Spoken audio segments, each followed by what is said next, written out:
Coach, you got to be pretty happy. You know, certainly Bluefield, a very scrappy team coming in here, very good team actually.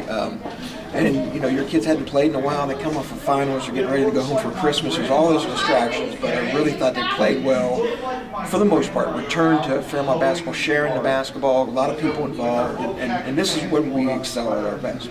Well, I think you really nailed it, and that's sometimes unusual, but you did nail it. I think we shared the ball. We shared the ball extremely well, and when we do that, it's sort of like that's our thing. And when we're sharing the ball, each one of our players kind of senses it, and then we start playing better defense, and we're all into the game. And you know, there were a lot of factors that had me worried. You know, the kids are going home for Christmas now. I was worried about that. Bluefield State still has a game on Friday, so they're going back to Bluefield, practice tomorrow, and play Friday and Saturday. So their kids aren't geared up in their minds for Christmas. They're playing basketball, so that had me worried. Certainly the fact that Bluefield State was 2 plays away from being 8-2 coming in here instead of 6-4. They have, and I told Coach Oliver after the game, that's by far his best team he's ever had, and they are very good. You know, if they were in our league, I think they'd finish in the top 5 in our league, and I think our league is good.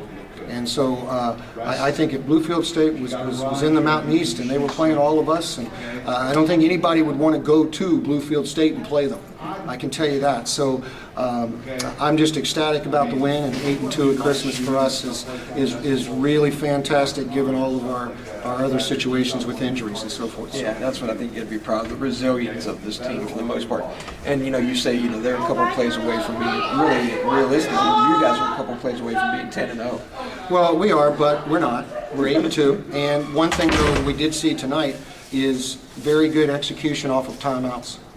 And boy, that was a concern. It was a big concern, and we worked very hard at talking to our players, but also working on it on the floor at execution off of timeouts. And we have a couple of drills we do to work on that, and to their credit, they got better over these last 8 days. And that was another concern of ours, was that we haven't played in December 6th, whatever that is, quite 11 days. Almost 11 days. And yet what we did is we talked to our players about, let's look at this as the first game of the year. You know, we've just had 7 practices, 3 specifically designed for Bluefield State. Just like back when we played Fayetteville State at the beginning of the year, we had 3 practices we designed specifically for them. So let's look at this as the first game of the year, and what kind of intensity did we have on that first game? I think we had that intensity tonight. I think we played, for the most part, extremely hard, and there were probably 5 possessions that I thought we didn't.